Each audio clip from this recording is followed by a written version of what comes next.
Thanks everybody for joining us for the latest webinar in the Authors Guild Foundation's educational series. This is School Visits, Booking, Planning, and Navigating a Timely Revenue Stream. The Authors Guild Foundation offers educational programs such as this to teach authors about the business of writing and how to earn a living as an author. So today's topic is particularly fitting. School visits offer a much needed source of income for children's authors during this pandemic and school closures, and obviously all the time. So we have a lovely panel with us, and thanks to Authors Guild Council member Pat Cummings for help setting up this event. We're joined here today by Paulette Bogan. She's the author and illustrator of over a dozen books for young readers, including Bossy Flossie, Virgil and Owen, and Virgil and Owen Stick Together. Her book, Lulu, the Big Little Chick, was awarded the CBC Children's Choice Book Award. We also have Floyd Cooper, who has authored more than 100 children's books and illustrated more than 2,000 book covers. He's won several NAACP Image Awards for outstanding literary work and multiple American Library Association notable children's book awards. He was the 2009 Coretta Scott King Book Awards illustrator winner, and he illustrated the 2018 Kwanzaa Forever stamp. Pat Cummings is the author or illustrator of more than 40 books. She teaches children's book courses at Pratt and Parsons and runs a summer children's book boot camp that brings writers and illustrators together with editors, agents, and art directors.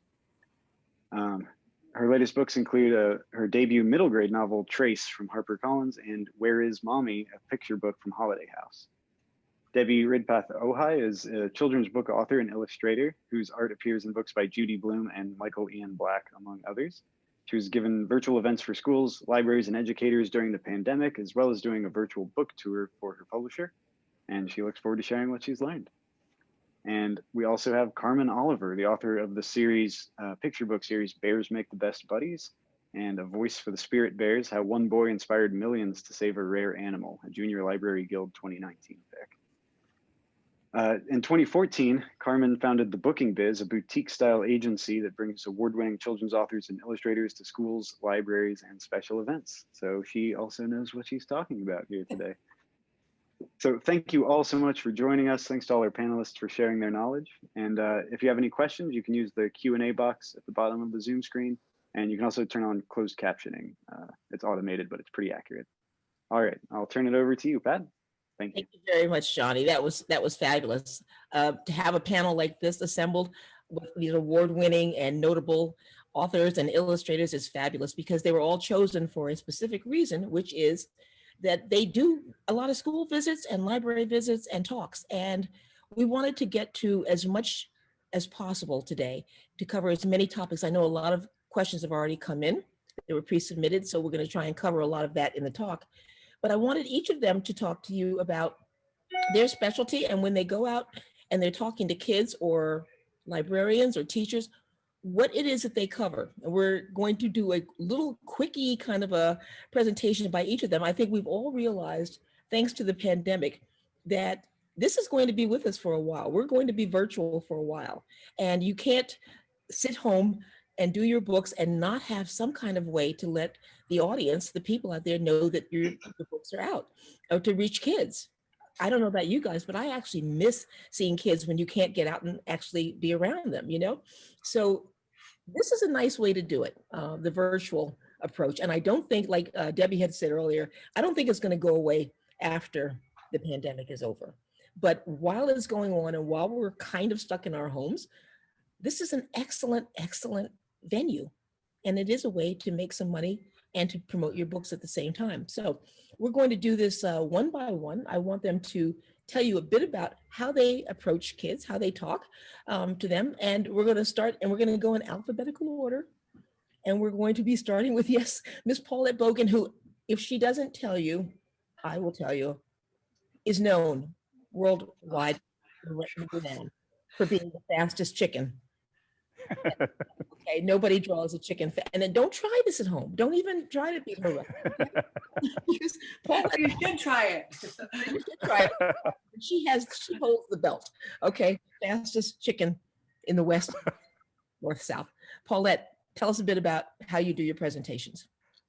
Well, I do draw the fastest chicken, but what I am here today, I think mostly is to show the low-tech version of virtual visits. I do mostly in-person visits, but my virtual visits are not that different than my in-person visits. I will do a PDF virtual. I'll do a PowerPoint in person. Also in virtual, I'll just like read the book right here like this, and then I'll do drawings. And we talked about the fastest chicken. So we were talking earlier about things that always work for kids. Let me just make sure you can see my pad here. Can everybody see it? So what I'll do is after I've read the book and I talk a little bit about how I make a book, I will tell them that I draw the fastest chicken in all of New York City. The reason that came about was one time when I started drawing, you know how kids like to count for everything. So they started timing me. So that's become a thing. So they'll count and I make them count 1 bok bok, 2 bok bok, 3 bok bok, 4 bok bok. I also like to have them flap their arms like a chicken while I'm doing it. Gets everybody involved. I think I'm up to about 7 bok boks. I draw the fastest chicken. So that gets everybody excited and everybody's can yell and talk after sitting quietly for so long. And then the next thing that I do that's usually very successful with kids is I have them draw one of the characters from my books. And for a long time I did a chicken, and now I've been doing a penguin. And my feeling is that everybody can draw. So there's always kids, you know, I can't draw, I can't draw. So we say, everybody has a pencil and paper. We don't erase, don't go back, just follow what I do. Everyone's going to draw the exact same thing and it's going to look completely different. So we'll do a penguin. So you have your paper long ways like this. And about here, you're going to draw 2 circles. They can be touching or not, just 2 little circles. They don't have to be the same size. Coming out from the circles, you're going to draw like an Italian loaf of bread. And then starting above the 2 circles, you're going to draw a backwards candy cane. And you have to make this sound. Now we're going to connect the bread to the candy cane. And you have to make this sound. Now we're going to go about the middle of your loaf of bread and connect them again. The bottom, we're going to draw penguin feet. And you have to count. 1, 2, 3. I like to draw them on tippy toes. So he's going to go 1, 2, 3. And now we're going to draw a little penguin arm, the letter V, just like that. Now's the fun part. What kind of mouth is this penguin going to have? So you can do a smile, you could draw an angry mouth, you could draw little pursed lips.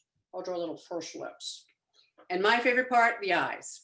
So you can put your eyes anywhere you want. I'm going to have my penguin looking this way and be surprised. And now everyone's drawn a penguin. And then I have everyone, even in virtual, everyone will hold up their drawings and you'll see that everyone can draw. And there's always a couple of kids in the audience that never thought they could do it and are so excited that they just drew something. So that's my tip, my big tip. Okay. All right. Thank you very much. You're running a close second with the fastest penguin there. Yeah, I could do it faster. I believe. Next, we're going to go to Floyd.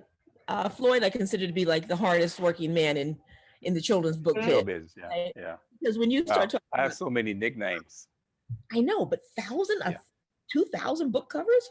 Yeah. Okay. Yeah. Okay, I believe. And we didn't sign them, so they're just out there. I was working. I was desperate to make it, but that's another story for another show. Okay. My school visits are pretty much the same. I do more in person than virtual, but I am adapting to virtual. And after looking at it, Debbie, I'm gonna go really virtual. I'll get cameras and soft boxes and all these other sort of C-stands and things. I'm gonna turn our TV room into a studio. But nonetheless, what happens at my school visits and what I've learned that I like to leave with all of you is this one little thing, and it's very important. You can have all the tech, all the gadgets, everything. They really want is you. And when you go to a presentation, the idea is, now I don't want to make it too complicated sounding, but you want to connect with those guys. You want to connect with the kids. I don't know if it calls for you remembering what you were like in 3rd grade, or just sort of find a way to relate and connect to them. And they can smell inauthenticity. They can smell when you're not really real, if you know what I mean. So if you just show up and be real, be natural, it pretty much is like magic, you know, it just sort of works, and they really connect with you. And I've learned that over the years that if you leave them laughing, leave them having fun, you'll always get invited back. Now, early on, what my wife and I did was I would do a demonstration of my technique, which involves erasers. So we would show up with all these erasers. And the main hit was the stretchy eraser. And my wife would cut these up into little bits, and we'd find out how many, what the student population was. And we made sure that there was enough erasers for everyone to get a piece. But they didn't know this ahead of the presentation. So we would play the scribble game, and the winner would win an eraser. And it would create this demand. Everyone wanted to win a little piece of rubber that they could easily buy, you know. But just getting in front of the school just sort of built this anticipation for wanting it, you know. So the end of the game, of course, ends with me yelling out, "Everyone's a winner! Everyone wins an eraser!" And then it just, oh, it's chaos, you know. Can you imagine? Everybody wants this little piece of rubber. And when you get the kids riled up into a frothy mess like that, you start to get invited back to places. That's the other thing that I wanted to make a point of, is that this is a word of mouth type industry. If you can get on librarians' listservs and they start chatting about your presentation when you leave, this is how you get snowballing visits. And this is where you build a good stable of consistency when it comes to getting school visits, is leaving them wanting, leaving them happy, leaving them feeling that they've gotten something from you. The teachers and librarians all love it when you talk about, give them some sense of what it's really like to be in your studio. So bring your studio with you and draw for the kids. And if you're an author, show them what it's like to get that kernel and turn it into a story. And maybe you do a little writing prompts or whatever with them. There's so many things you can do on a micro level that can bring them into your studio, bring them into where you work, and then leave them with something. Even if you have to bring your piggy bank and give everyone a penny, leave them with something at the end, even if it's just a bit of rubber. And that's kind of been my key to success. And so I'll show you what the scribble game is real quick. It's where I would have a kid come up. Can you guys see this? A kid would come up to the easel and make a scribble. I would call a volunteer from the audience to make a scribble. And then I would start to look and say, now, does that look like a picture? No, it looks like a scribble. So what I do is then try to turn that scribble into a picture real quick. And what I'm asking the students to do is guess what it is that I'm trying to draw before I finish. Now, I used to have them yelling it out, but that didn't really work. So I would just sort of call on someone out the corner of my eye there. And when they guess what it is, then that person is the winner. That person wins an eraser. They don't get it right away. I say it's on its way. You'll get your eraser. Next, who else wants to go? The person who drew the scribble, of course, gets to take this back to their classroom. And what happens is at the end, I'll draw a big scribble and everyone guesses. And I'll say, everyone, tell me what it is. I say, uh-oh, everyone got it right. Everyone got the answer right. Do you know what that means? Everybody wins. I said, no, everybody wins an eraser. And it's like chaos. And there you go. I also give a little bit of the way that I draw with an eraser, which is kind of fun. And I'll see if I can do that for you here. It's where I use a background to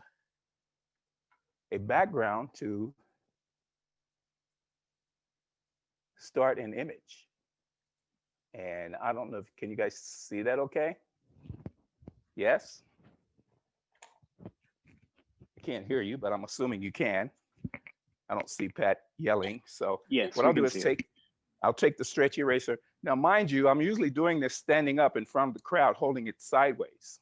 And so it adds a little more drama to the effect. But what happens is that I'm just sort of taking the eraser and just rubbing off shapes like this. And they're looking and they're saying, oh, and sometimes people get it right away, sometimes not. And it's kind of quiet here, so I'm not sure if you guys are getting it, but you can see the beginning of something starting to emerge from the background here. Anyone see anything? I can't hear you. Winner gets an eraser. Can you guys see how this works here? So yes. I'm usually doing this standing up, and I'm usually talking about what it is that I'm making and who this could be and how this forms a narrative. And it can get really involved as you're working with this. You can start to add little details per the storyline that starts to happen from this, you know. So maybe this space has a story, maybe there's something involved, and the kids are really great with coming up with ideas of who it could be. And we start to add little details. This is kind of how it all grows. Okay, got that? All right, so little things like that. Bring your studio with you, bring yourself with you, be yourself, connect with the kids, and everything else will happen from there. One thing leads to another, and you'll have more visits than you can handle. Love it. Love it. Thank you, Floyd. All right. You gotta stop sharing. Stop the screen share. Beg pardon? You have to stop sharing. Oh. Oh, I have a little power here. I didn't realize that. Let me stop that right away. There we go. Okay. Sorry about that. That's okay. But you're so right though about making that connection. And it's kind of hard to make a connection when you're virtual, you know, and that's one of the reasons we really wanted Debbie to be here, because this is your specialty, is doing virtual visits. And so making that connection with each individual kid, it really is special. They can feel like they've met the author, and they will remember that when your next book comes out too, right? Yeah. So Debbie, can you tell us about how you do your presentations? Sure. I'm a little bit intimidated now because everyone's expecting to be expert, but the truth is I have done in-person school visits, but I mainly do virtual because I don't drive a car. So it's a little bit more of a challenge for me to get to places. I will do school visits if my publisher sends me, but I do a lot of virtual visits. Plus, earlier in the pandemic, one of the only things I could focus on was learning how to sew masks and upgrading my. Oh, okay. So the one thing, I don't want to ramble too much. So as others have said, you do not need fancy equipment to give a virtual school presentation. That's good. All you need is a webcam, a reliable internet connection, and you and the ability to connect, as others have said. So, all right, so I am going to switch to my second screen. Any resources I mentioned and more are going to be in this URL. I think it's going to be posted in chat. I'm also happy to post that later in Q&A, and feel free to ask me about anything I show you in Q&A as well. And I'm going to be doing a lot of screen switching. I use a software called Ecamm Live. Again, it's in the resource. So right now, this is my main camera. So when a school visit begins, with the intros and everything, this is the camera. So I am looking at my IMAX built-in camera. Partway through, I switch to my second monitor usually, and let's go through here. And this is often how I will do, yeah, see, please make sure. This is what my office looks like, usually right before a school presentation. And so when I do a reading, it will be here. And so I have asked teachers, I give them the choice, do you want this? Or would you want me to hold up? Like, knowing that they could see me, the teachers have asked me to use this format, mainly because a lot of kids that, at least early in the pandemic, who were e-learning, they may be participating on their little tiny iPhone screens or iPad screens. So that's why I think the teachers asked me to do this. Then I always try to involve some kind of art activity. And I actually have a flip chart with paper, which is perfectly fine, but I find that because of the art, I'm starting to work with a lot of found object art, and that's really hard to do with a flip chart. Plus this way I could zoom in. So right now this camera is on here, I'll show you this is sort of my whole setup. So I have the ring light, I have my second monitor here, this is where my Ecamm Live is, and you could see all the wonderful speakers. This is my Canon M50, which is looking down at Manfrotto. Again, all of this, all the resources are listed in that website. I also have, oops, my iPad went to sleep. I also have this hooked up to my iPad. Now, I don't tend to use my iPad a lot in school presentations because I don't want to assume kids all have iPads, but when I use it, it's in the Q&A when the kids ask. So So or all your art on paper or whatever.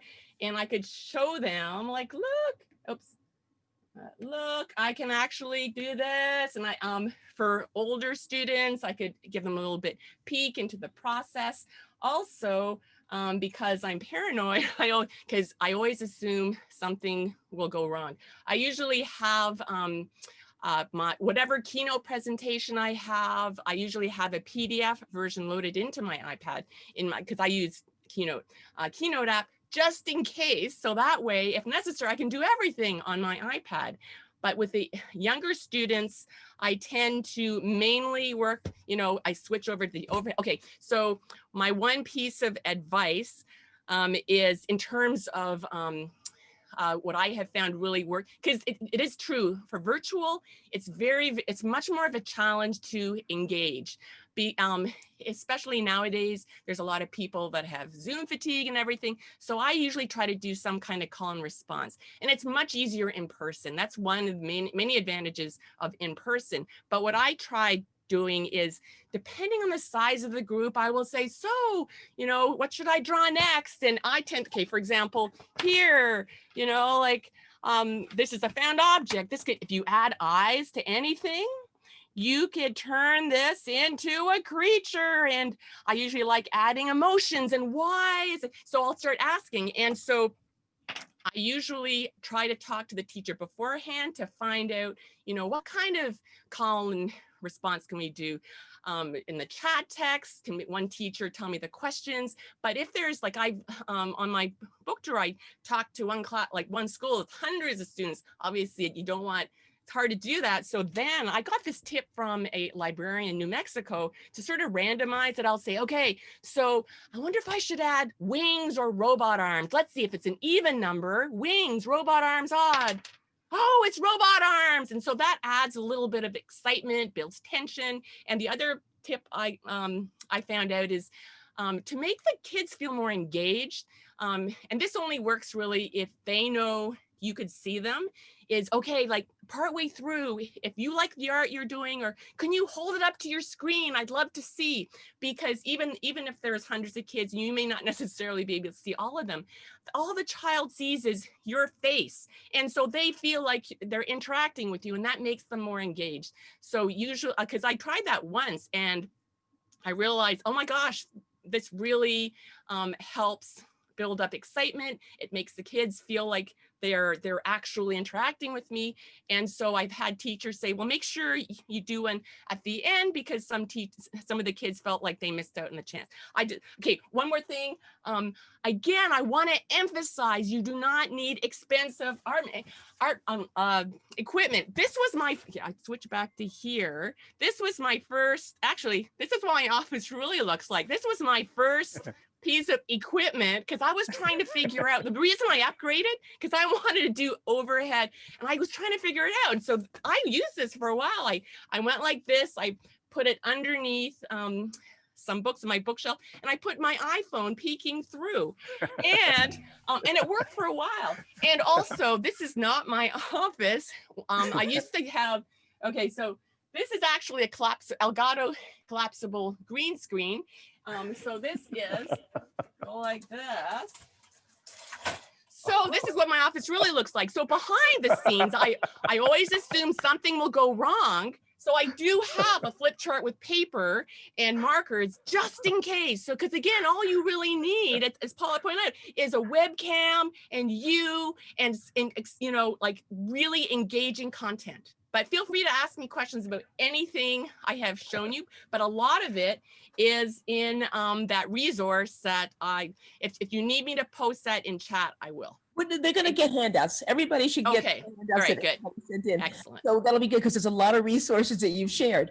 And then also this Carmen shared too. So we're going to all have access to the resources. I personally did not know that for your screen, for the thing that behind you could have that presentation going on. That's fabulous. That's really fabulous, and you're kind of like down in the corner moderating. I love that. I should be taking notes. But, and our last panelist not the least, is Carmen Oliver. And Carmen, I'm not going to say that you know everything there is about the business, but she does have a really great overview, because that is also, aside from doing books, that's also the business that she runs, is helping other people go out and do visits. So Carmen, tell us about your visits. Okay, sounds good. Thank you so much for having me, everybody. I'm just, I'm soaking in all of your knowledge as well as we're going along here. Probably to start you off, the booking biz actually started back in 2014, but it wouldn't have started if I hadn't moved to the United States. I moved to the United States in 2003 and from Canada, and didn't realize how lengthy a time the immigration process would be. And so when I started following my passion to become a published author, I soon realized I had a lot of obstacles. And because it was going to take me, it took me 11 years to be able to work in the United States. And so those are my apprentice years. And so I apprenticed for a really long time. I joined as many organizations and volunteered. I worked in the libraries at my schools, where my kids went to school. I helped set up book fairs. I volunteered with the Society of Children's Book Writers and Illustrators. Everything from serving coffee to, you know, helping out with public relations, and eventually being a assistant regional advisor for the Austin chapter. And I always had my eyes and ears open. I was always listening. And so I was always trying to soak up as much as I could. And, you know, it was really incredible. The Austin Kidlet community is amazing. Everybody is so willing to share and help each other. And so, you know, I had a large extended Kidlet family who was always willing to share advice and information. And so I soaked all of that up. Just before my books were going to become published in 2014, I had been working with a good friend, author friend of mine, Bethany Hegedus, and she is the co-author of Grandfather Gandhi to start with Arun Gandhi, and her latest fiction picture book is Huddle Up, Cuddle Up. And she owns the Writing Barn in Austin, where you can write and create, and there's writing classes going on. I was co-teaching with her at the time, and we wanted to work together in a bigger way. And I'd finally in 2014 got my permanent residency card, which would allow me to, like, you know, make money. And so I thought, well, what can I do and what could we do together? Because I wanted to do something in the Kidlet realm. And I knew I needed to help support my family. Living on one salary is very difficult. And so I wanted to do it in the Kidlet. And Bethany said to me, she goes, well, Carmen, what would you think about being my booking agent and helping me with my school visits and my library visits? And I said, oh my gosh, that would be incredible. I mean, that's my two favorite people in the world, working with authors and illustrators, working with educators and librarians and event organizers. I mean, there just couldn't be more perfect a job for me.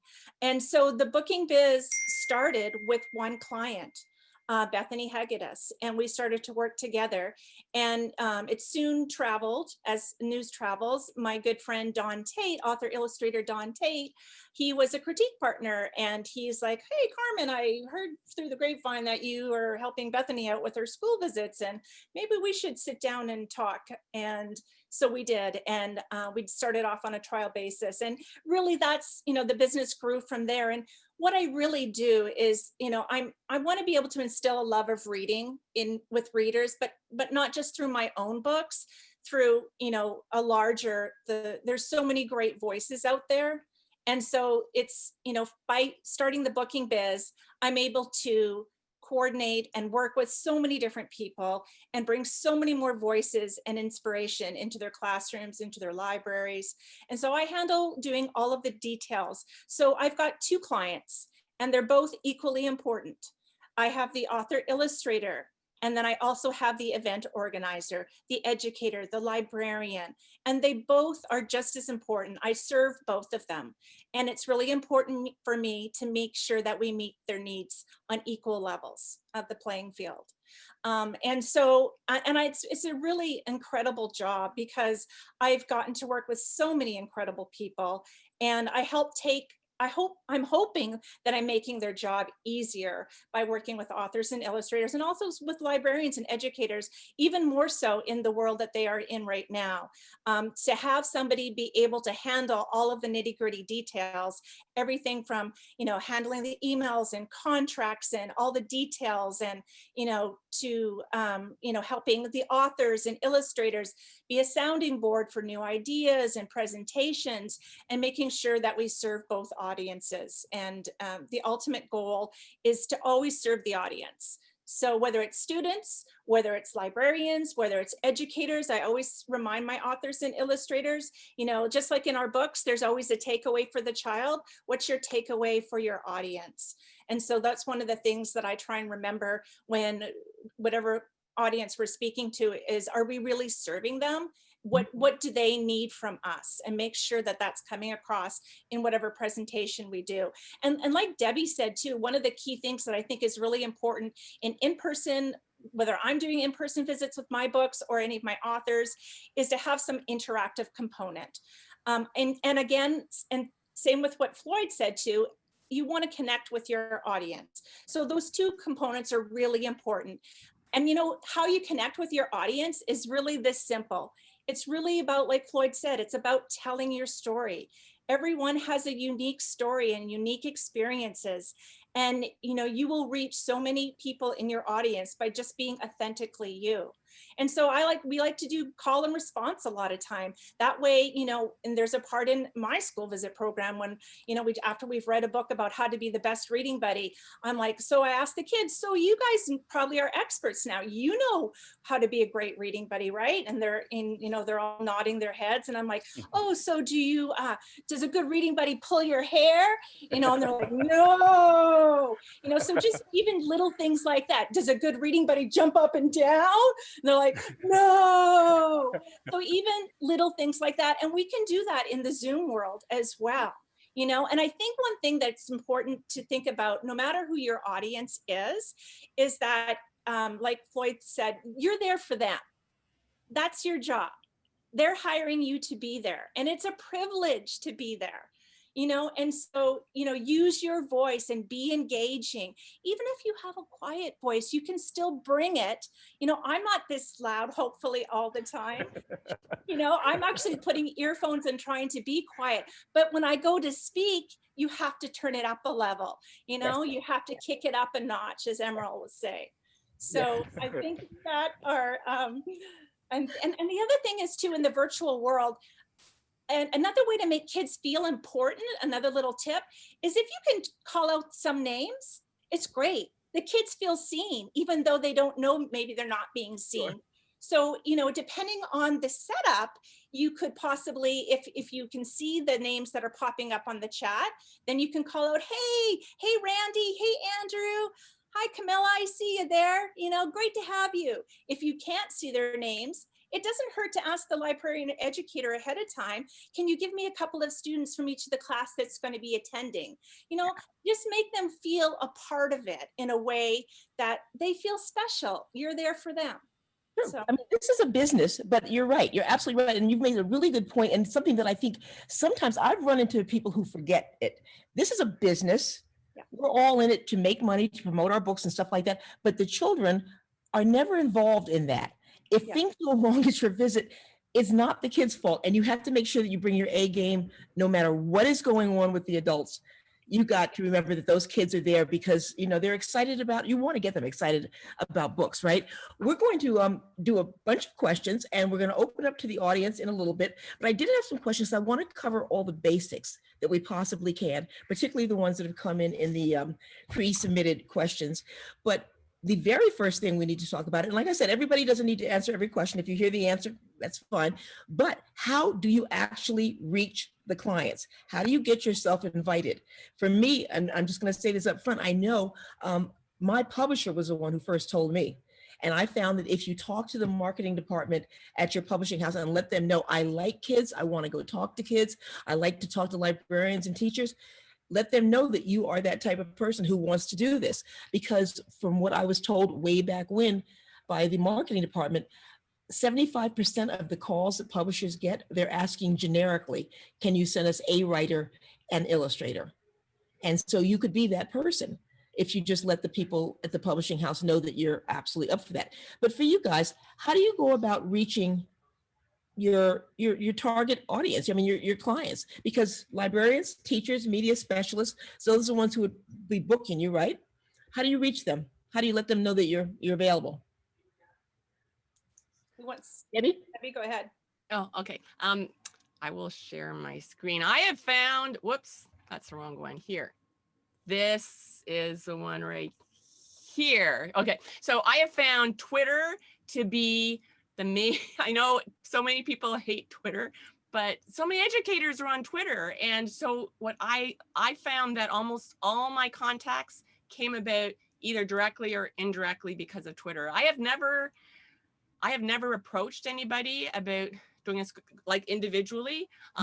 I have to, that's why I want to learn from the rest of you about how to do that.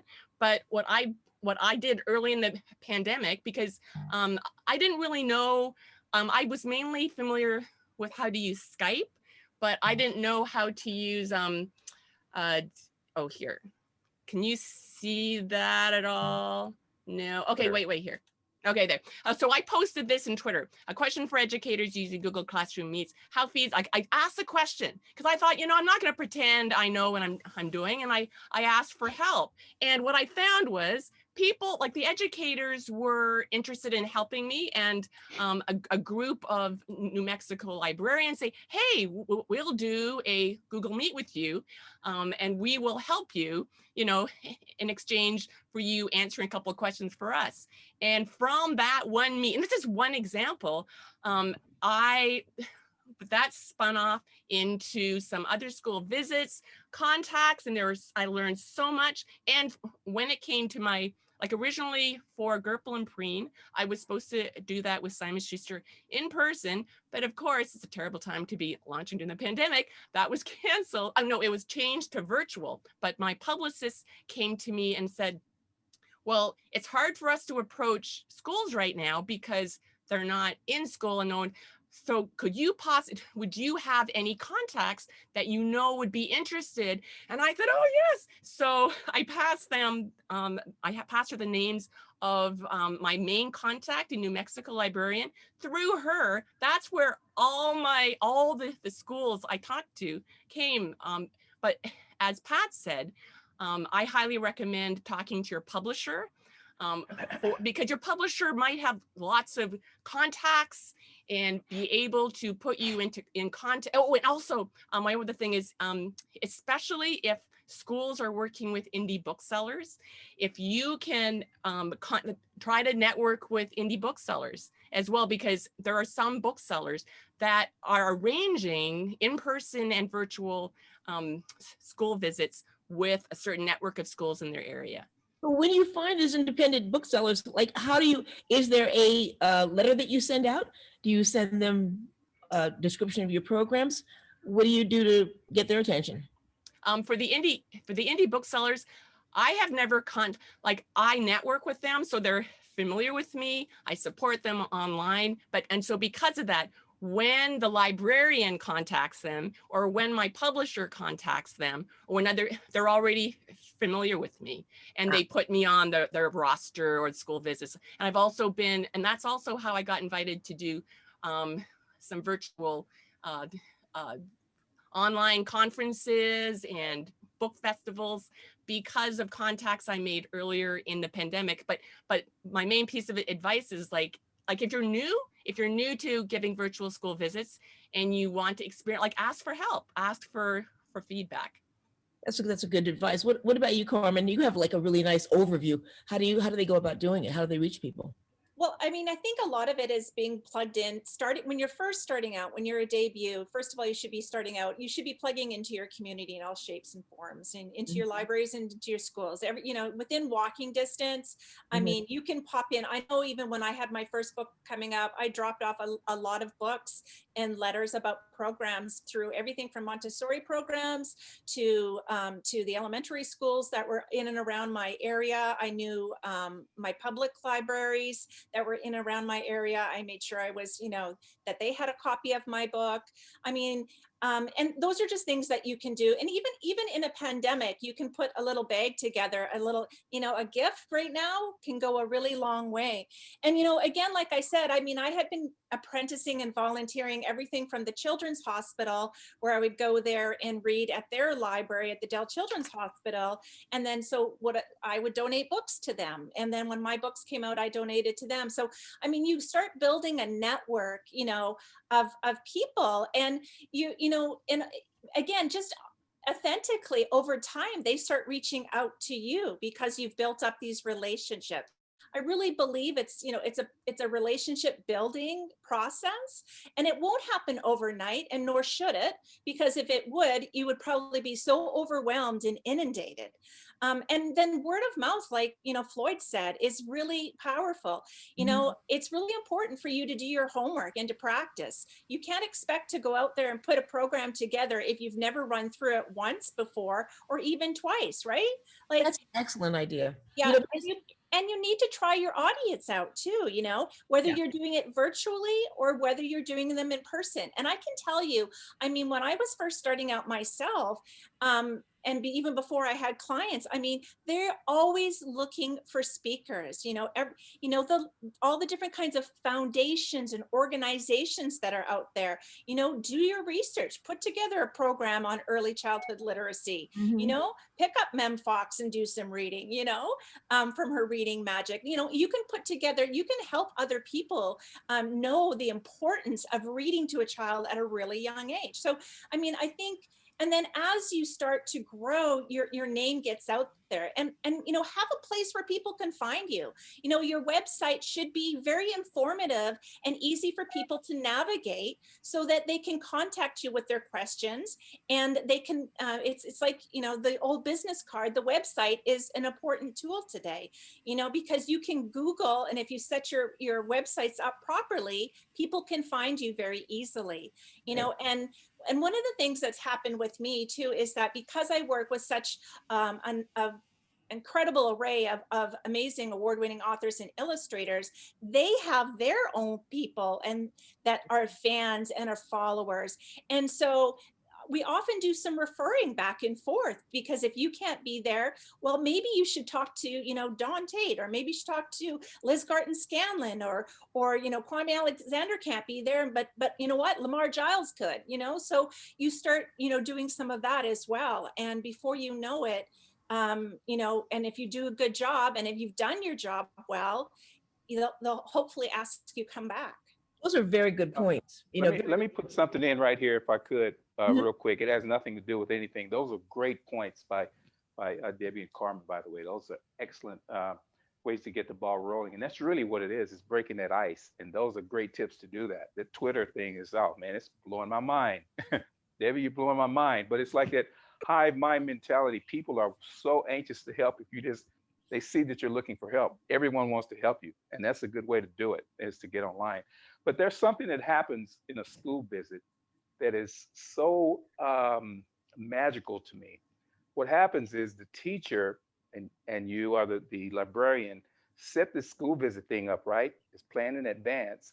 And then they begin to promote you. They begin to promote your books and say, this person is coming to our school. And what happens is that starts to build you. So that by the time you get to the school, these kids are looking up to you, man, because you've been built up already from all the prep work that's been done.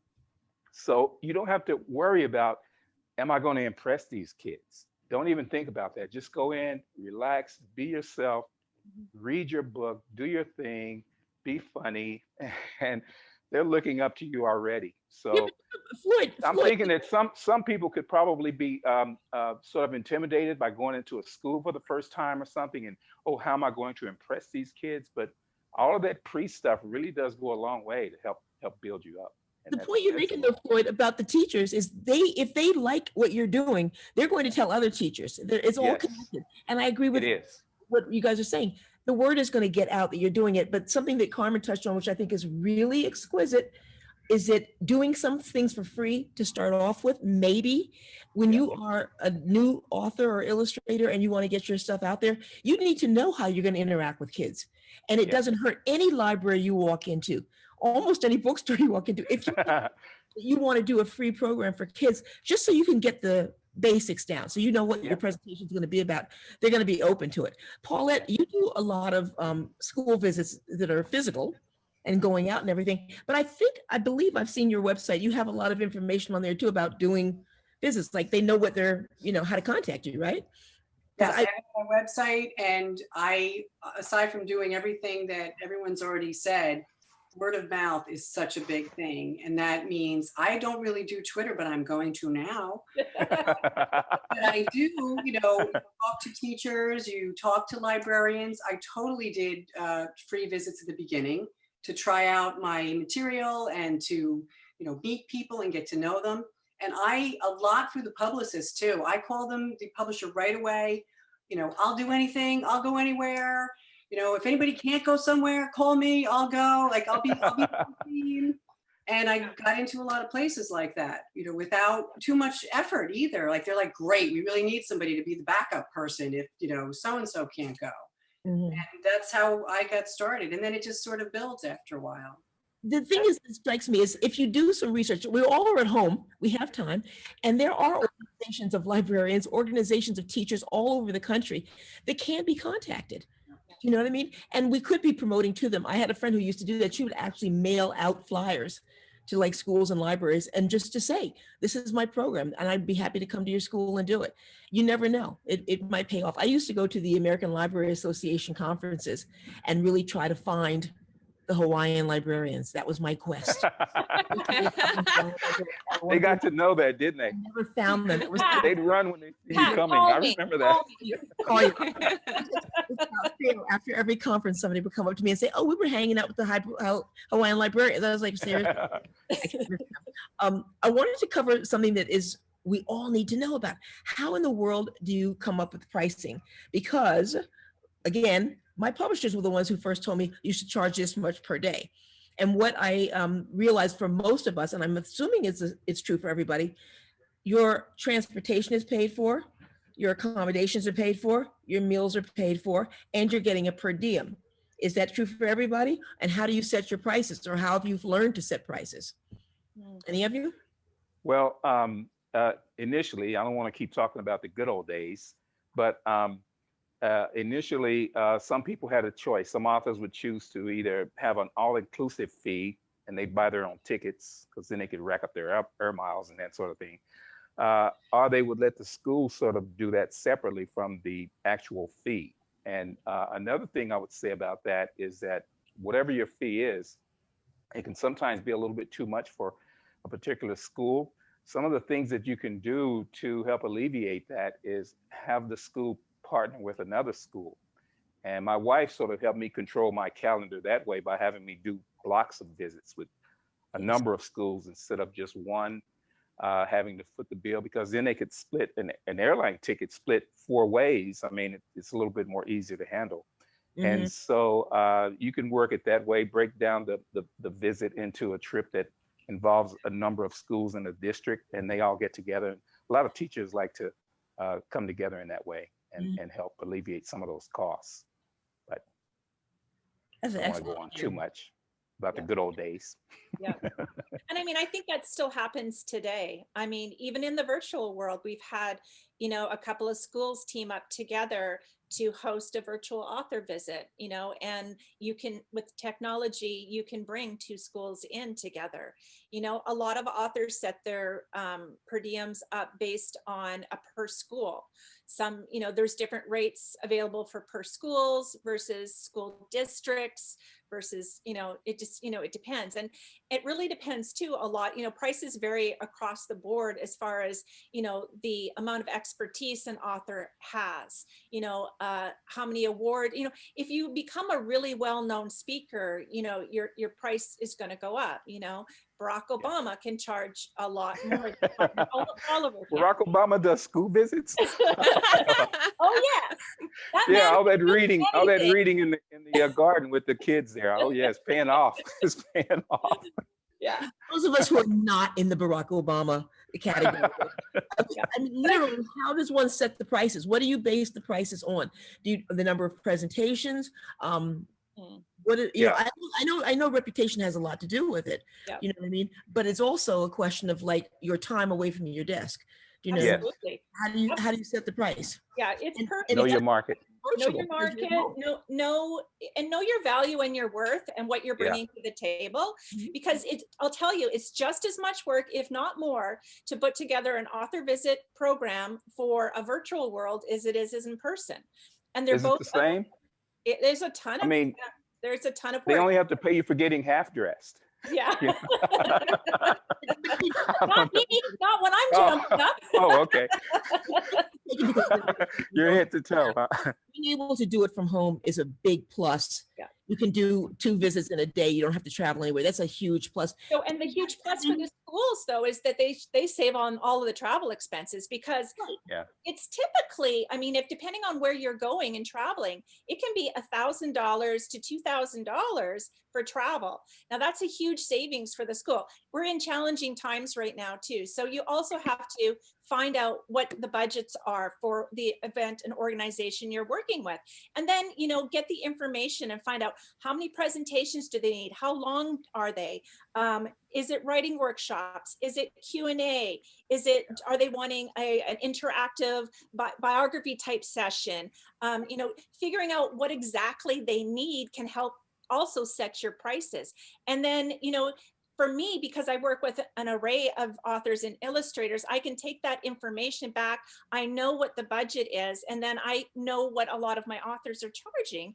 And and then it's up to the author to make the decision, or whether or not, based on what they have on their calendar already, if they can make it work, you know, and be a little bit of flexible. Because most authors and illustrators, I mean, they love to be doing school visits. They love to interact.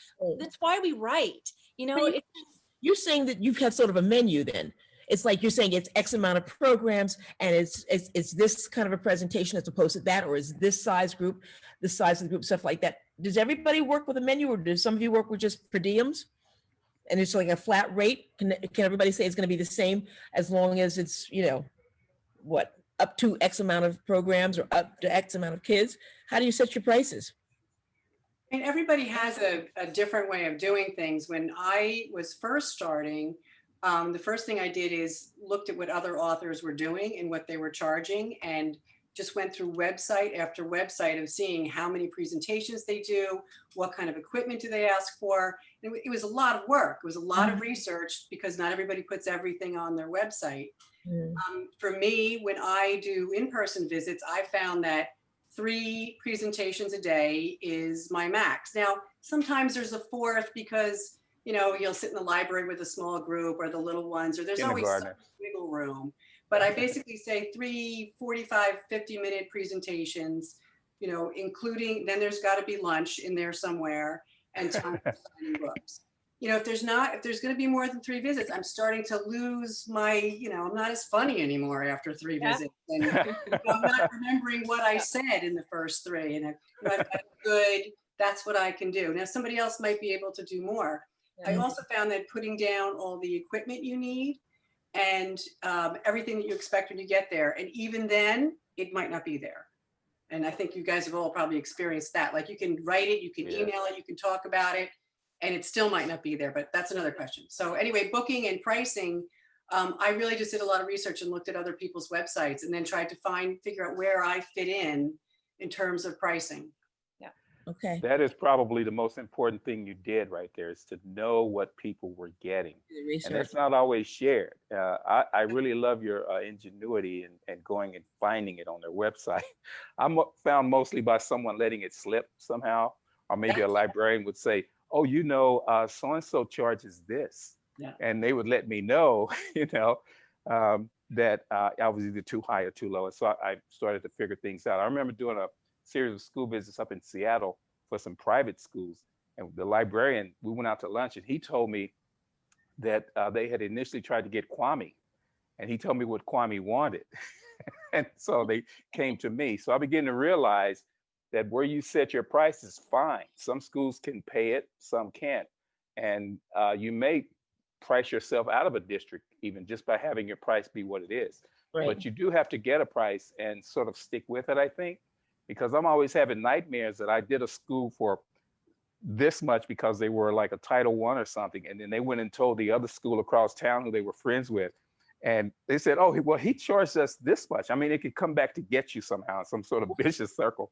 So you want to kind of be consistent with your pricing and kind of keep it in a zone where you're going to get, if you want more visits, then you charge this much money. You get more visits for being cheaper than if you're like Kwame. He can charge a lot, but he doesn't care, because if he gets 3 schools to pay what they told me he got, he wouldn't have to do another book for a couple of years. You know what I mean? So private schools can pay a little more. And so you sort of find that level with the schools that you get, you know? So, Right. I think it probably a menu approach is probably the best way, because you do want to be able to say to one school, well, I only did 2 programs over there, whatever. But Debbie, when you're doing only virtual, I want to put, like, if possible, a dollar amount so that people can hear, this is a dollar amount for what is like a going rate. I don't think there is a going rate. It's a ballpark. That's a going ballpark. That's what I'm thinking, because particularly for virtual, which is what everybody's doing now, or primarily doing, how do you go about that?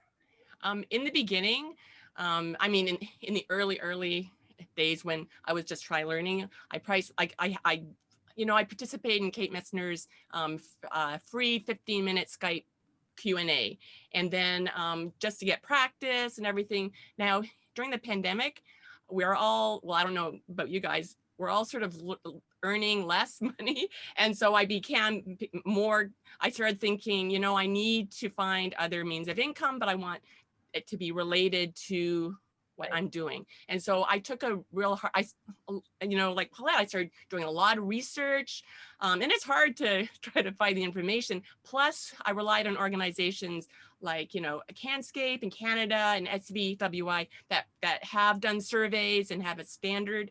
And then for virtual, I began to realize I was really undercharging. And the reason I knew that is because I was getting a lot of requests, more requests than I can fulfill.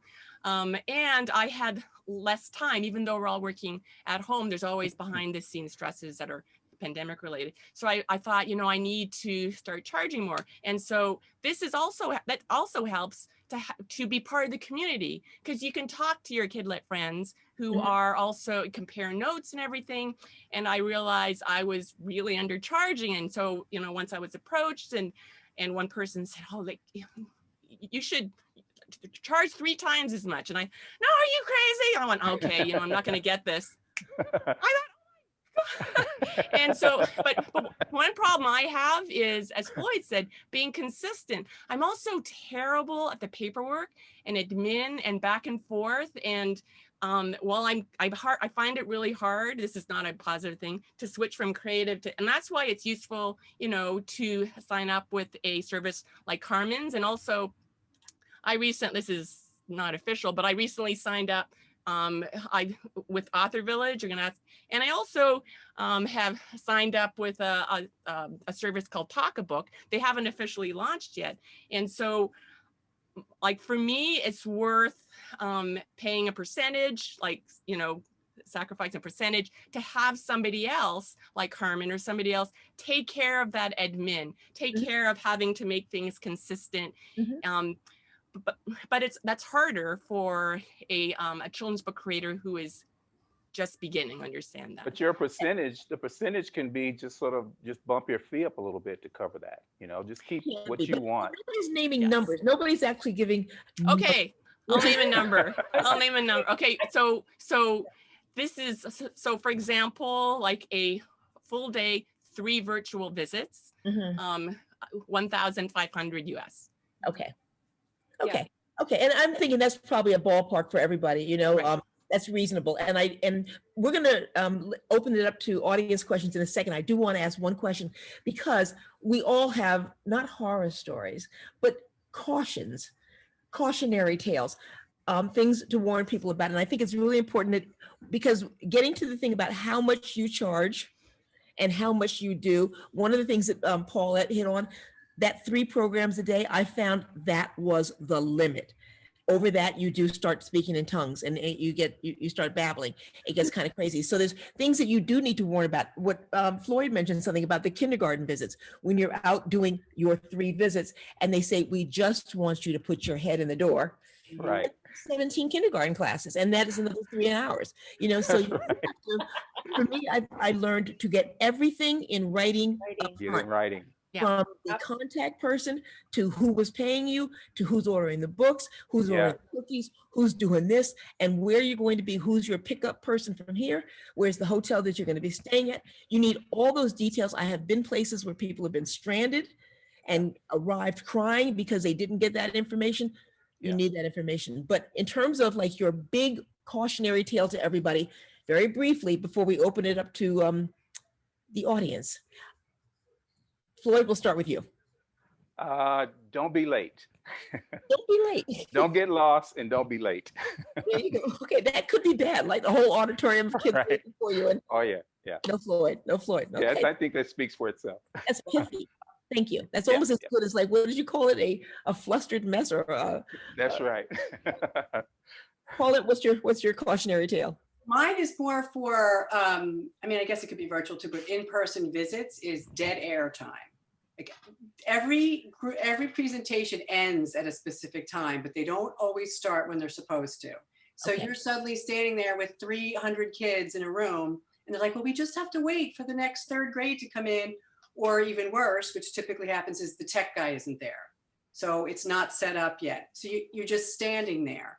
So something that you can do, and I think I put it in my handout for tips, like silly things, like how many people had pancakes for breakfast? You know, what's your favorite color? You know, size of the group, like anything to engage with them. So you're not just standing there like a deer in the headlights with all these kids who start to get antsy very quickly. So have Now, something in your back pocket. do you Yes. charge for that? Well, I used to have, it's interesting what you were saying before, because I had a booking agent for a long time, and and she retired. I had no idea what a wuss I was, because now you're like, oh, just come into the kindergarten, or you could just do this. And I'm like, oh, and they look at Yep. the kids and like, okay. That's me. You know, That's me. It was so much easier when I'd say, well, you have to talk to her. You know, I'm not in charge. I don't make the decisions. I'm not You need an imaginary person. It's like, oh no, it's not me. It's Carmen, what is your cautionary tale? Okay, and I love those pre-Ks and kinders because they're right in my target range. So I love being with those little ones. And I got a grandson now who's 3. So I love that spot. But I actually think it's super important to not count on your tech. My very first school visit, I used the school's equipment and it failed halfway through my presentation.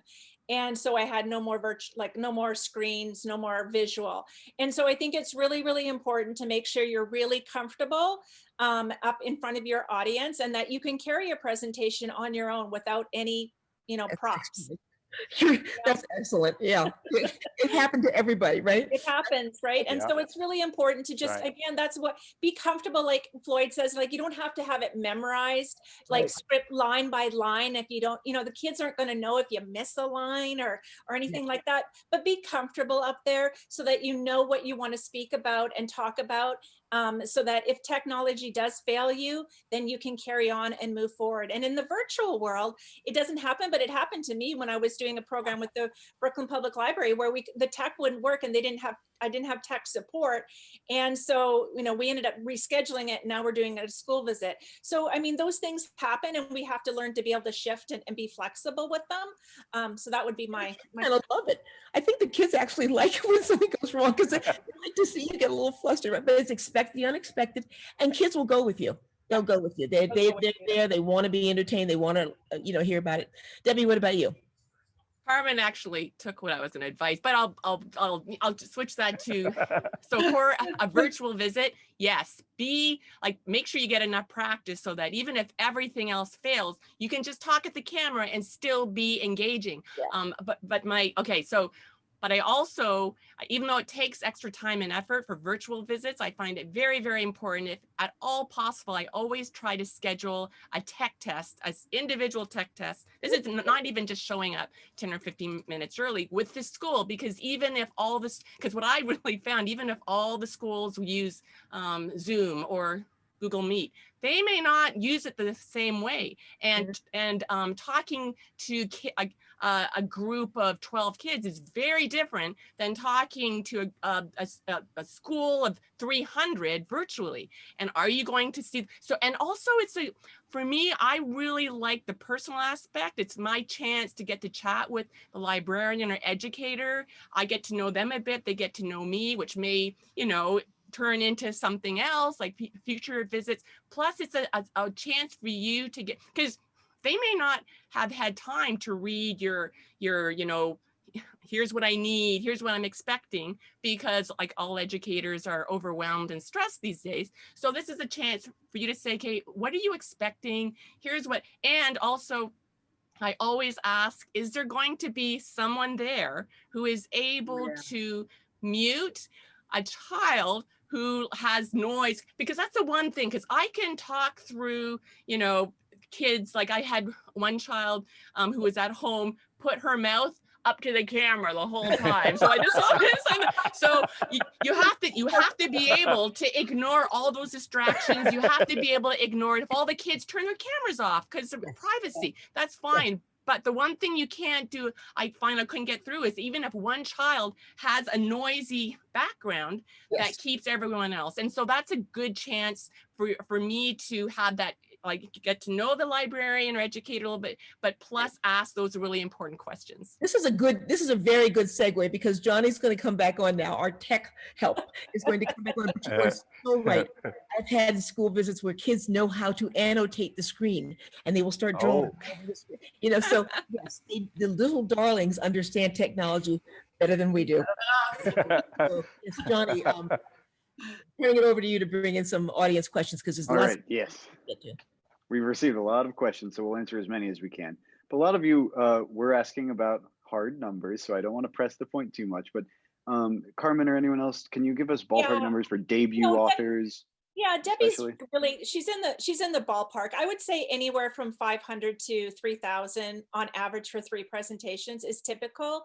The more experienced, with a lot of awards, sometimes command a little bit more, and if they're in high demand, their numbers will be up higher, but that's definitely in the ballpark for sure.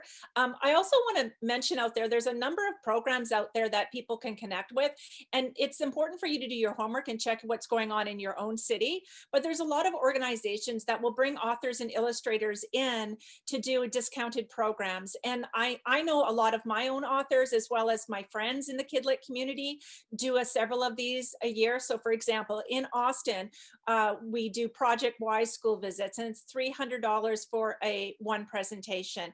And so we donate. So we take a cut, quite a big cut for in-person visits or virtual now. And there's ones in Seattle with the WITS program there. Boston has a wonderful program called Wonder More. One of my favorites is an Open Book Foundation in Washington, D.C. area.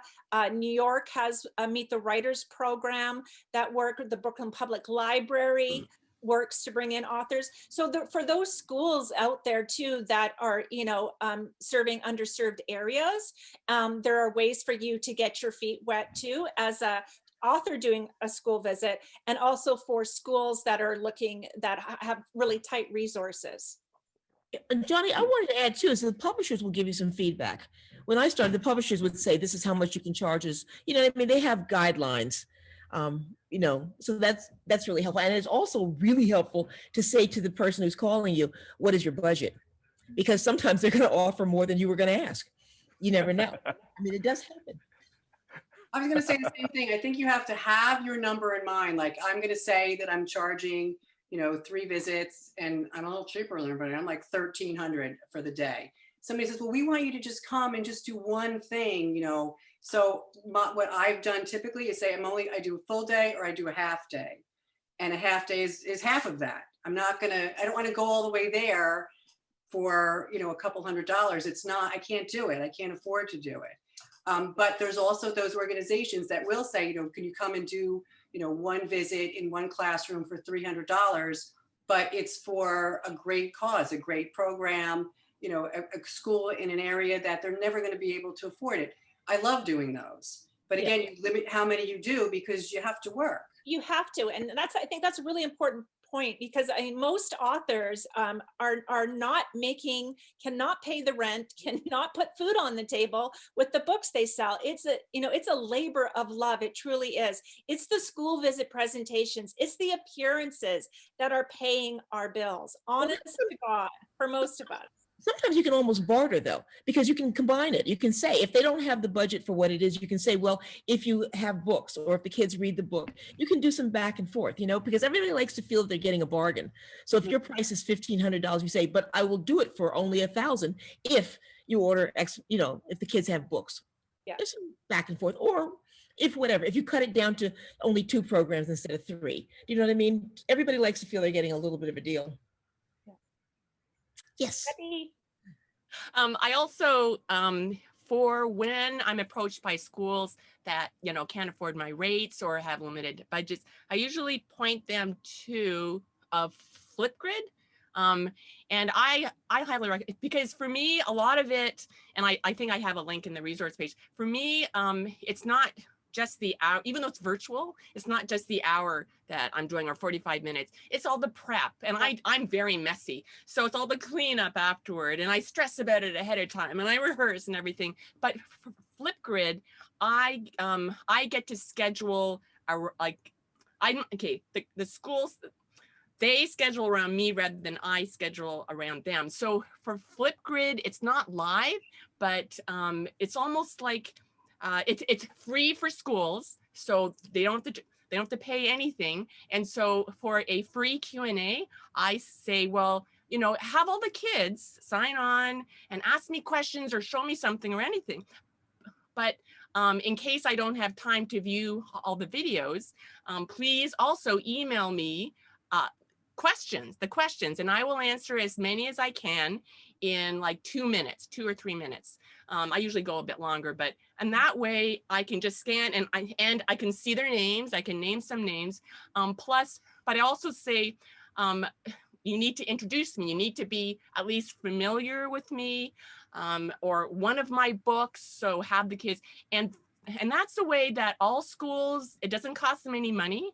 It only takes me a few minutes. Because I actually really love Flipgrid because it gives a voice to the kids that are, usually, like, even if you're doing an in-person school visit, usually the quiet ones will never raise their hands. It's every child can, feel like they're interacting with you. So I really love Flipgrid. And if a teacher wants more involvement or for me to answer every single child, I will charge an honorarium then.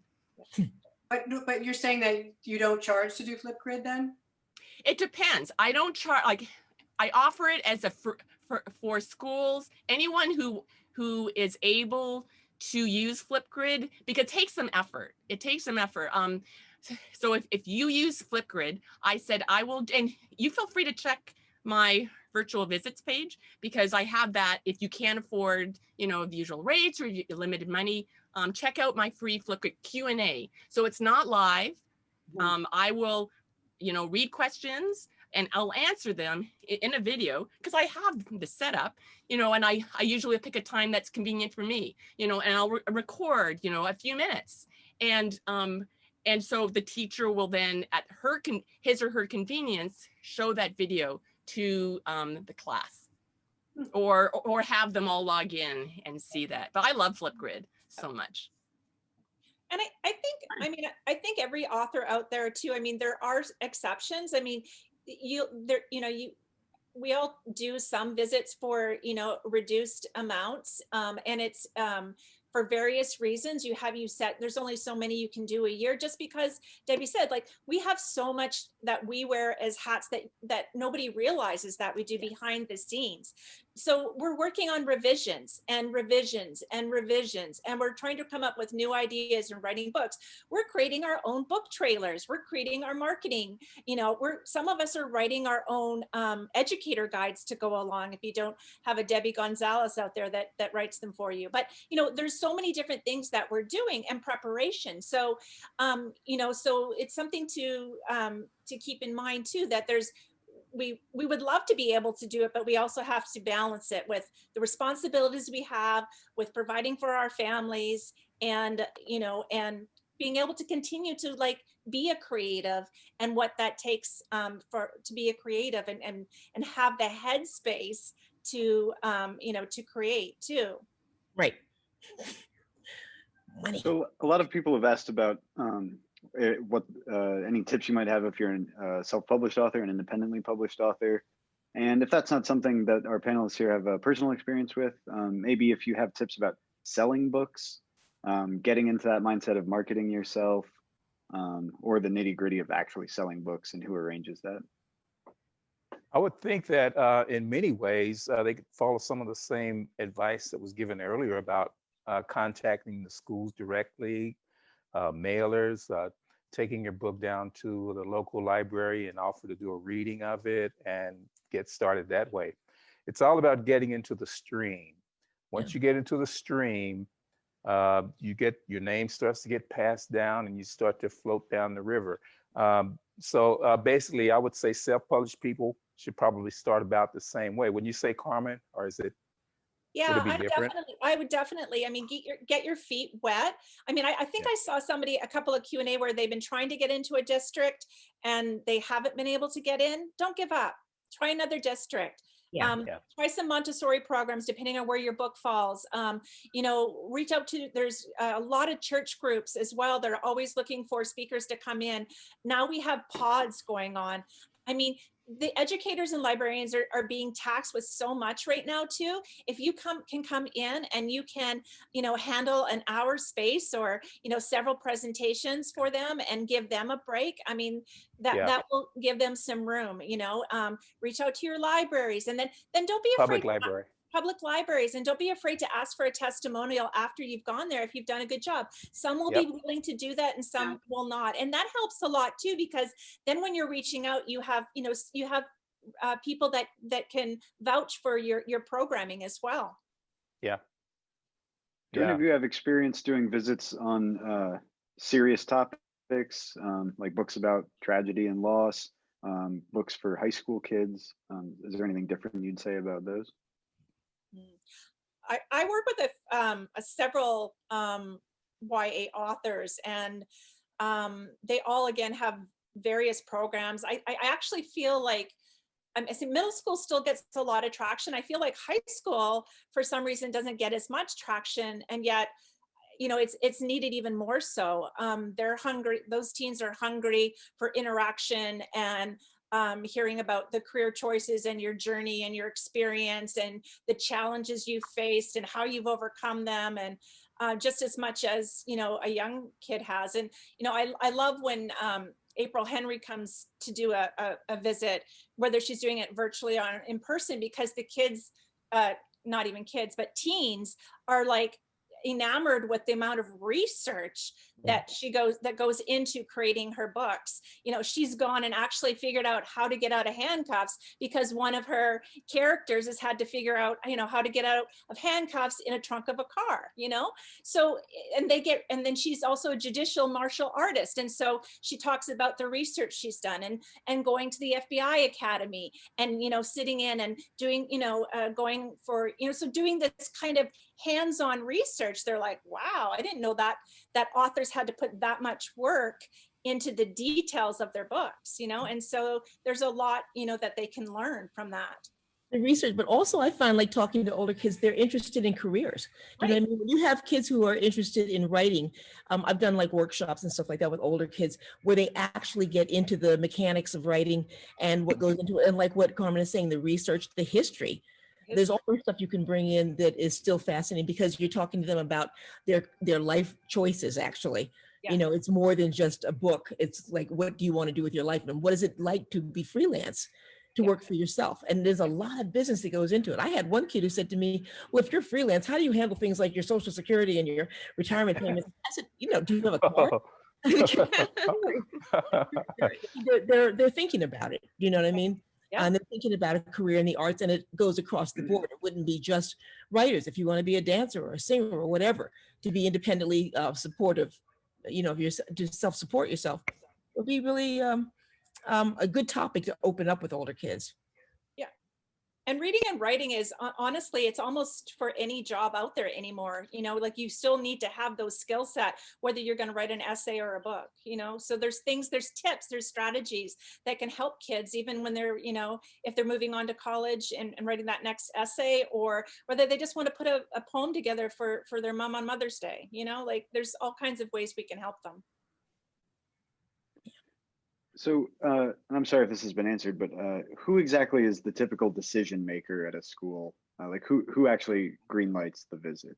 A teacher, a grade level leader, a principal, a librarian? Really, in my experience, it's everybody. I mean, you may have a media specialist, you could have a principal, a vice principal, you could have a reading teacher.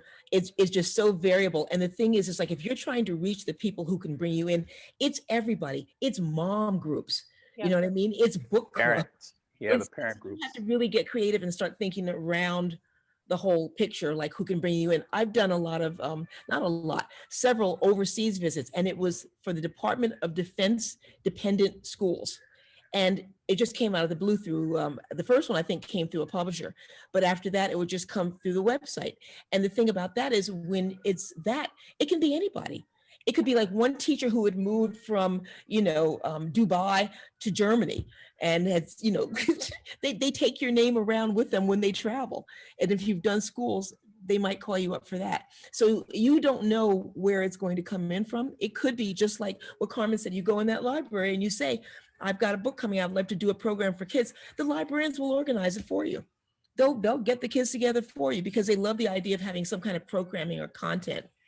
And you're offering it for free. This is a very open-handed business. And everything that everybody said about sharing information, if you can't do it, you can recommend somebody else, and somebody might recommend you. But it's getting to know as many teachers of, if your kids are in, you know, have play groups, everybody that you can come in contact with is a possible contact. Yeah. All these teachers, all these librarians, they're always looking for people who want to speak to kids, because this is a big secret, I guess.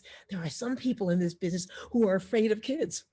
You know what I mean? Some that don't like to do school visits, and like to I do mean, you have to respect that, everybody's comfort level, you know. And you got to let people know. I think that one of the questions I keep seeing coming up is about how you get the visits. And the problem is there isn't one answer, but there are some things you can do. Like, you can go to schools in your area, you can go to libraries in your area. You can go on school websites and write emails to the librarian, to the reading specialist, to the media specialist. You know, if you have a friend who's in another school, you can write an email to, a lot of these schools have the contact information there.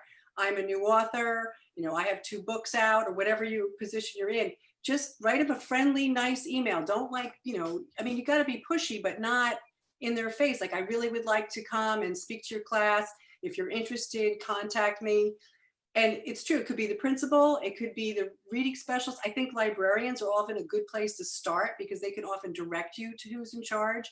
And then typically you're involved with the parent. Like, I'm always with they don't even call it the PTA anymore, it's something else, but the parents in charge of the visit. So, you know, you talk to people in your neighborhood where their kids go to school. So there's not one way to get them. And it's a lot of research and a lot of footwork. And I think the more that you put yourself out there as an author illustrator, or just an author or just an illustrator, you know, the more opportunities there'll be, like going and speaking, or going to just attend conferences and attend festivals, and going to the library conferences and educator conferences, and just being on the floor and meeting people. Like, you know, I think you've seen a lot of our homes. I mean, we've got books everywhere. Like, we're running out of place because we love books. And so you go out there and you meet other book lovers, and a lot of them are librarians and educators too, that some of those connections will turn into visits down the road. They may not happen overnight, but I've worked with librarians for years before a school visit ever came to fruition. It's also about the relationship too. Yeah, you gotta get in the stream, get off the beach, dive right in. Start rowing. Can I add one thing about virtual visits? You can also be discovered. I have been approached by a visit by a librarian, new children's book librarian, who was looking for authors on, like, just doing searches online, and she was mainly looking for authors who can do virtual visits and be engaging. So what Carmen said earlier was great, like keep your website updated, but I also strongly recommend being able to post a sample of what you're like, because I've heard from so many librarians saying, oh, we were so hesitant to approach this person, even though they're award winning, because we don't really know if Right. he or she can present and be engaging on a screen. Right. Right. And I think it's important to know too, like a lot of the reasons I think we don't like to have our entire presentations recorded is because, I mean, and unfortunately in this world, it gets stolen and then we don't get booked for future events, you know, so a lot of authors will put a little snippet out there, or they'll do like a short little reading on YouTube or something like that. So you get a chance to see their personality a little bit. And I think there's nothing wrong with doing that. You know, so that I totally recommend that as well, Debbie. It's a great idea. Yeah, because then word of mouth will take over. You know, Yeah. once you do a few successful school visits, they won't need to see it because your favorite librarian across town called you and told you they were great. So it starts to grow, but just getting it wet, chum the water a little bit, little snippet of a video, you know, just a little teaser. Yep. There you go. Yep. Great advice, man. I'm learning so much here. This is very valuable. I'm learning too. Thank For you those very much. for those interested in working with a booking agent, is there a ballpark range of percentages to expect? Any other our suggestions? agency is 15%. I know there's a lot of speaking bureaus out there that charge upwards of 20%, several that have contacted me actually to work with clients. So it's somewhere in that realm. When I started the business, I wanted to be competitive with what was out there. I believe the Author Village is at the same place. I can't remember. I'm sorry. I should know this. I don't. I don't know for sure, but I mean, it's within that range. I think it can be as high as 25%. There are some that are based up there, but most are between, I would say 15 or 20 is your average. That's pretty good. And it comes off the honorarium. It doesn't come off any expenses. So if an author is traveling, it should only come off the base honorarium price. And I also don't feel it should come off critiquing. If an author has been asked to come in and spend hours of their time to critique, I don't want to take a percentage of their critique fee. That's just my personal belief. Wow. So it's the I may have a new career. I may have to try this. Floyd, what was the camera you used to show the art? Oh, well, I have a Canon R that I'm going to mount and work like Debbie does. She also uses a Canon M50, which is really, it's a mirrorless, right? And it's Yes. the least expensive mirrorless. But what I had been using was this thing called I've been using old equipment from stuff that I had lying around. This is called an iPivo. Usually it has a base. I took it off to mount it to my C-stand over here, but you can see that it's just a document cam. And you can go to ipivo.com. I'll put this in my handout, it's IPEVO. And you can zoom with this, you can flip it around, you can change the orientation, and it's pretty flexible and pretty handy. Just mount this above your table there. And it's a pretty handy little thing. It also works great on a flat surface like a desktop. And I think this costs about $100. And it was recommended to me by a librarian in the school who's, you know, they're always trying to save money. So they're good little portable document readers. And that's all they've done for that Pivo. That's Did great. you get it? Okay. Good ad. Yeah, and everyone who registered for the event, we'll send you an email with Yes. resources supplied by the Yes. panelists. And thanks to you all for offering that. Yeah. You'll get that sometime this week. Well, Mhm. thank you all for being here. Pat, do you have any final thoughts?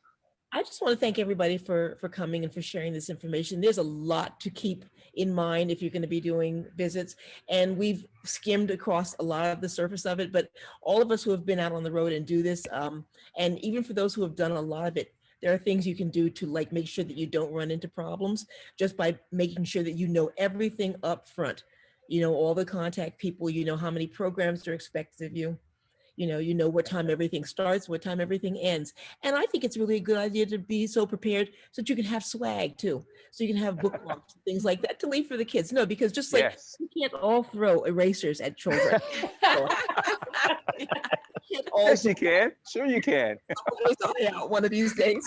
And You know, if I can, on for the that rest same of us, let's note, have something to leave behind.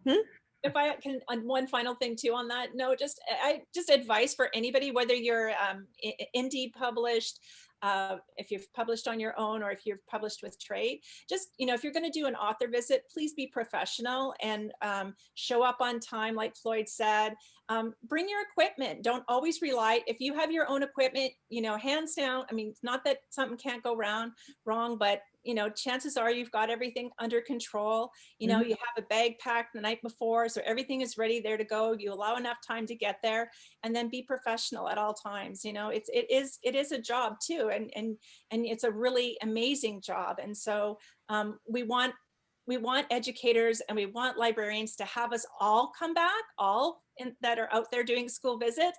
And if they have a bad school visit with an author, it leaves a really bad taste in their mouth. So that can spread just as fast as a good presentation. Yeah. For the kids, this may be the one school visit they have seen. Do you know what I mean? You may be the one author, illustrator, whatever, who has showed up.